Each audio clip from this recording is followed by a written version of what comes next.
تعالوا نروح للدكتور نادر بكار المتحدث الرسمي باسم حزب النور. دكتور نادر، اهلا بحضرتك معانا على الطريق الرئيسي. اهلا اهلا يا فندم. دكتور نادر، القراءة الأخيرة خلاص هم اتنين اللي موجودين، الفريق شفيق والدكتور محمد مرسي، وحزب النور أعلن بشكل رسمي دعمه للدكتور مرسي.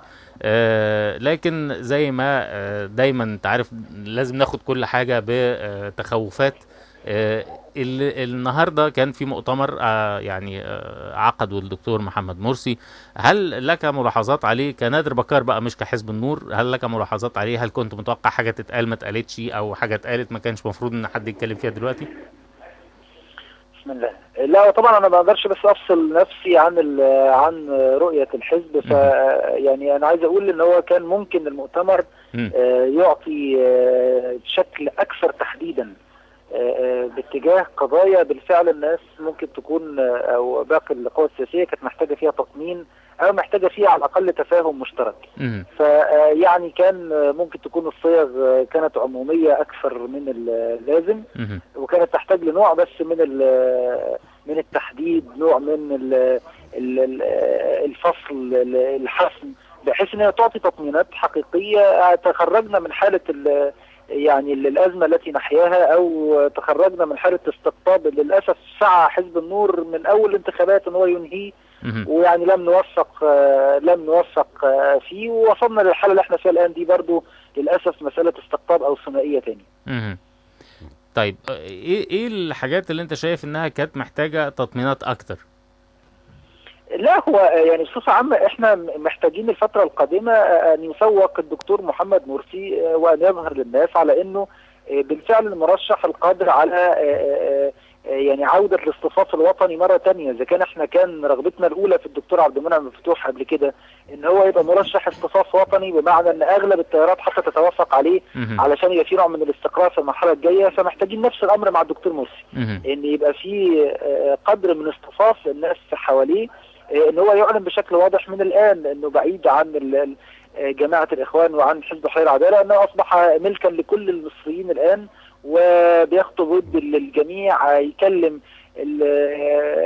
المسيحيين ويكلم الخصوم السياسيين على نفس القدر. هل ده عملي في يعني لو حطينا في الاعتبار الوقت، عنصر الوقت، الفترة الزمنية، وخاصة انه كان يبدو ان الخطاب في الفترة اللي فاتت كلها وقبل المرحلة الاولى كمان بالتحديد كان يبدو برضو انه خطاب اكتر للاخوان، يعني اكتر منه خطاب عام للجموع. هذا ما حذرنا منه، لكن احنا تعودنا الا نبكي على اللبن المسكوب. احنا الان كلنا لابد ان نكون اسر اللحظه الراهنه، والا نفكر لا في الوراء ولا يعني فيما حدث من قبل، انما نفكر فقط في اللحظه الراهنه كيف نخرج بمصر كلها من هذا المأزق. لذلك احنا كان لابد مثلا ان يكون في كلام واضح ومحدد على حكومه ائتلاف وطنيه موسعه تشمل كل التيارات السياسيه وتبقى احد الضمانات. برضو لابد من الكلام على نائب رئيس محدد، طرح اسماء بعينها تتولى هذه المهمة. نفس الامر بالنسبة للاستقالة من حزب الحرية والعدالة قبل الوصول لسدة الحكم، مش بعدها. يعني امور كانت تحتاج لنوع من الفك الاشتباك اكثر من ذلك. لكن هو كان يبدو في المؤتمر الحديث انه يعني شويه في نوع من انواع التطمينات العامه، لدرجه انه هو تطرق في حديثه كمان يعني لما اتكلم عن الشرطه كان في يبدو ان الموضوع فيه نوع من انواع يعني التطمين، لما يعني برضو تحدث عن الجيش او القوات المسلحه او المجلس العسكري.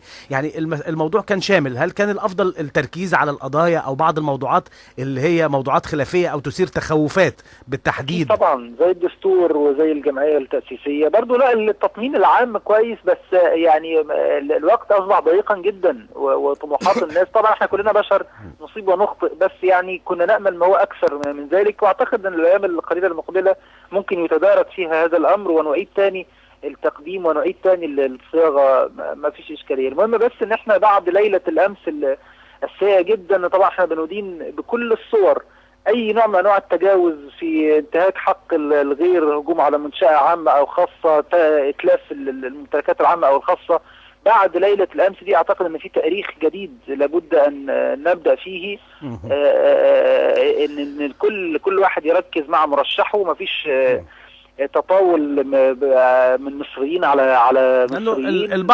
البعض بشكل فعلي بيقول انه دايما الاحداث اللي من النوع ده مع يعني دايما المصريين، يعني البسطاء او المصري العادي، يعني يبقى في حاله من حالات التعاطف مع من يتم الاعتداء عليه بشكل او باخر، حتى لو كان هو يعني هو الشرير في الفيلم، لكن مجرد الاعتداء عليه بشكل او باخر ده بيصير نوع من انواع التعاطف، اعتقد يعني للطرف المعتدى عليه، فده في النهايه مش في الصالح يعني باي شكل من الاشكال. اكيد. هو برضه حصل امبارح اعتداء اعتقد برضه على مقرات او بعض مقرات حمله الدكتور محمد مرسي، زي ما حصل اعتداء على بعض، طبعا مش بنفس الصوره، على بعض مقرات الفريق احمد شفيق. فده ليس لمصلحه الوطن، كده احنا بنسعى لاطفاء حرائق مش لاشعال المزيد منها. موقف حزب النور ايه يا دكتور نادر لو في حاله يعني فوز الفريق احمد شفيق في الانتخابات؟ مسار ديمقراطي. احنا دلوقتي في 5 مليون اعطوا اصواتهم لفريق احمد شفيق، احنا هنظل على رؤيتنا ان احنا نوضح للناس ان يا اخواننا مطالب الثوره واجهاض الثوره يعني عودتنا كلنا للوراء، لكن في النهايه لو وصل حد عن طريق مسار ديمقراطي محترم ما فيهوش شائبه تزوير ولا في شائبه خداع ولا في شائبه يعني عايز اقول تزييف وتغيير لإرادة الوعي الناس ولإرادتهم، في النهاية هنتعامل معاه تعاملا ايجابيا. احنا دايما بنبقى جزء من الحل. والمرحله الاولى انت شايف انه يعني، طبعا انا لما بقول انت شايف انا عارف انك انت دايما بتحب تتكلم بلسان حال حزب النور، مش هنقدر نتكلم معاك كنادر بكار الا لما تسيب حزب النور، واحنا نتمنى انك انت ما تسيبش حزب النور. فعموما موقف حزب النور او يعني رؤيته للانتخابات في مرحلتها الاولى شايفها؟ لا كانت جيده، جيده في المجمل، وان كنا احنا برضو بنقول ان الان في مسارين الكل لازم يمشي فيهم، ونرجو ان يكون هناك مسارا ثالثا، مسار قانوني ومسار ديمقراطي. مسار القانوني اي حد معاه مستند، لان برضو امبارح يعني جزاه الله خير اخونا وائل غنيم طلع قال ان الموضوع بتاع 900,000 مجند ده موضوع غلط، وموضوع اللي هو 900,000 مجند دخلوا في الانتخابات موضوع ما لهوش دليل. فاحنا كده هنعتمد بقى في تهييج الناس على اخبار مرسله. اي حد معاه مستند على تزوير الانتخابات يقدمه الان لساحات القضاء وننتهي من هذا الامر. لو في تزوير يثبت قانونيا، مش عارفين نثبته قانونيا، يبقى خلاص نمشي في مسار القانوني ونمشي في مسار الديمقراطي.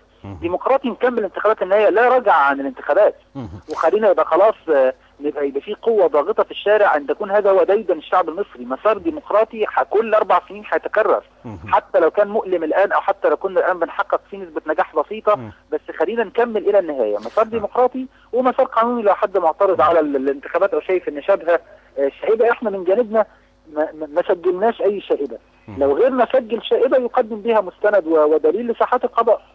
دكتور نادر بكار، يعني في يعني ملحوظه شويه يمكن بتؤخذ اكتر على اخواننا السلفيين من حتى الاخوان المسلمين، وهي انه شويه بيبقى الحشد في الانتخابات بياخد بعد اكتر، بياخد بعد ديني بشكل او باخر، ظهور يعني مجموعه من الشخصيات فضائيا، ممكن ده بيبقى له في اللحظه دي سياسيا يبقى له تاثير سلبي بشكل او باخر. ما اعرفش يعني متخيل المساله انه دايما الحشد بيبقى يعني حشد ديني اكتر منه حشد سياسي، والمرحله دلوقتي بشكل عملي الناس تحتاج الى اصوات. طب انا اعتقد ان المساله دي حسمت تماما بالنسبه الينا مع الدكتور عبد المنعم فتوح، لان اللي حصل العكس. احنا كنا في انتخابات المجلس التشريعي كان في ضغط ايديولوجي، كان في وجهة نظر معبرة عن المنهجية السلفية نفسها، فكان الحشد لابد أن يكون بهذه الصورة كنتيجة طبيعية وكرد فعل تلقائي طبيعي. إنما في مسألة الرئاسة بالعكس، احنا قلنا إن هي مسألة سياسية بحتة، احنا بنختار فيها مدير تنفيذي، بنختار فيها الأكفأ إداريا، نختار فيها الأقدر على القيادة، اللي هيقدر ينهي حالة الاحتقان والاستقطاب الموجودة في الشارع. فلذلك احنا ما قلناش على دكتور مثلا عملنا مفتوح ساعتها ان هو صلاح الدين الايوبي، ولا مثلا عملنا له دعايه ان هو القائد الملهم المسدد المنتظر، لا ابدا.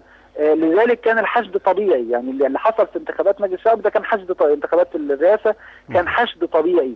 وفي احنا طبعا واجهنا صعوبات، انما بالعكس احنا مصرين على استمرار هذا النهج، ان احنا نبقى قراراتنا مبنيه بناء علميا.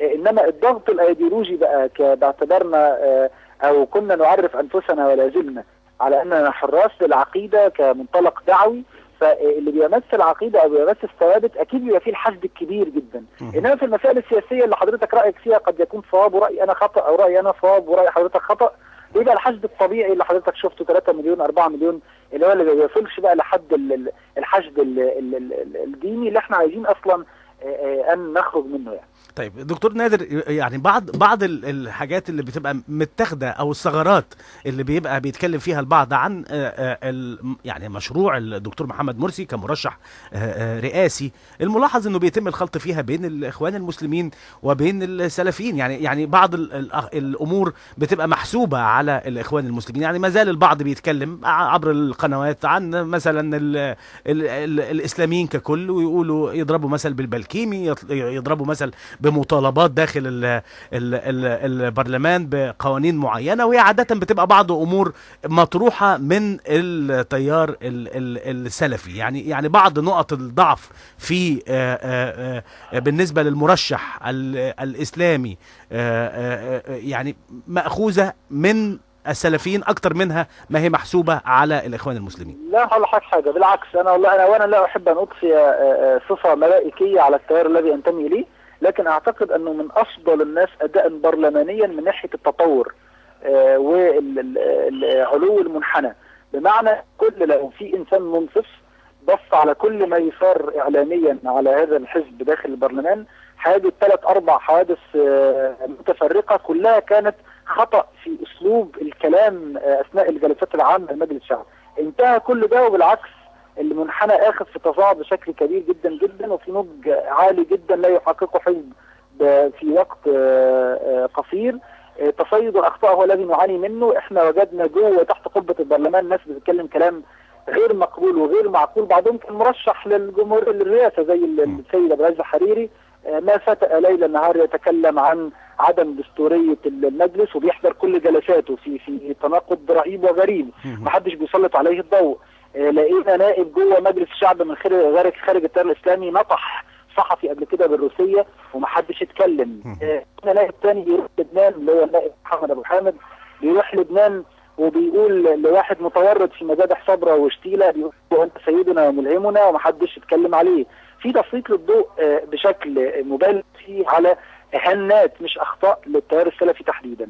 مساله البلكيمي بالعكس دي، وده اللي ده يدل حضرتك قد ايه الظلم اللي بيتعرض له هذا التيار. لا انا استطيع القول انه لا يجرؤ حزب اخر على فعل ما فعله حزب النور لمجرد ان احد اعضائه كذب، انه يخسر الكرسي بتاعه جوه البرلمان بعد كل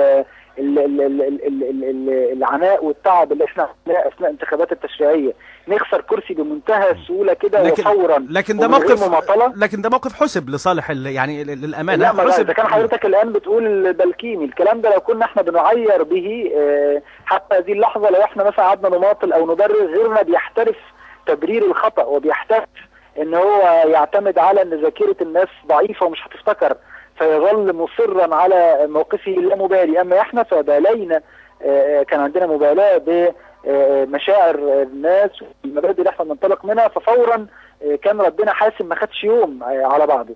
فعلى العكس انا ارى ان في قدر كبير جدا من تضخيم بعض الهنات بصوره يعني غير لائقه. برضو وصل الامر لحد الكذب الصريح واختلاق ما لم يحدث، زي مساله مراجعه الزوجات المتوفيات، كلام كذب محض لدرجه ان جورنال زي كريستيان ساينز مونيتور يطلع بره يقول منشط طويل بيقول فيه الاهرام يتعمد تشويه الاسلام في الغرب بالزبط. وبيبهدل الصحافه المصريه ان ازاي نقلت خبر زي من غير ما تتاكد، وهو طلع خبر عالي تمام من الصحه بل مختلق. فيعني ما بين كذب وما بين يعني محاوله لتشويه وشيطنه هذا التيار، نحن للاسف ندور بين هذه وتلك. طيب اخيرا دكتور نادر بكار، شكل الدعم بيبقى يعني اعلان حزب النور انه يدعم المرشح الدكتور محمد مرسي في الانتخابات. قبل كده الاعلان عن دعم المرشح الدكتور عبد المنعم ابو الفتوح، وان كان في بالنسبه لدعم الدكتور عبد المنعم ابو الفتوح دار يعني حديث كتير عن انه الدعم لم يقم بالقدر الكافي، انه حصل تخلي من بعض العناصر التيار السلفي. شكل الدعم بيبقى واخد ايه؟ هل هو يعني اعلان الحزب عن الدعم على الارض، شكل الدعم ممكن يكون عامل ازاي؟ طيب هو سريعا غدا ان شاء الله هيبقى لنا اجتماع هيحسم فيه مساله التدرج في الدعم، صور الدعم هيبقى عامل ازاي، التنسيق مع حزب الحريه والعداله هيبقى شكله عامل ازاي في الفتره المقبله. المساله الثانيه اللي حضرتك طرحتها الدكتور عبد المنعم فتوح، نحن لم نتخلى او نتخاذل عنه، انما كان الشباب وقواعد التيار السلفي انقسمت 3 اقسام. قسم يعني التزم بالشورى، قسم اخر اصابه حاله كبيره جدا من الفتور وده كان القسم الاعظم وامتنع اصلا عن النزول، وقسم ثالث للاسف للدعايه المغرضه التي نالت من الدكتور عبد المنعم فتوح وطعنت في ديانته وطعنت في التزامه الشخصي. هذا القسم راح لمرشح اخر. احنا ما عندناش بيعه ولا عندنا سمع وطاعه يخلينا ندوس على زرار فالناس كلها تطبق اللي احنا بنعمله. احنا بنحاول قدر استطاعتنا ان احنا نوصل التفاهم ما بين القيادات والقواعد. في تيار كبير من المحبين مش شرط يكونوا اعضاء في حزب النور، فهؤلاء احنا لا نملك زرا للضغط عليه عشان يتوجهوا صوب ما توجهنا اليه. دكتور نادر بكار، بنشكر حضرتك شكرا جزيلا، كنت معنا على الطريق الرئيسي.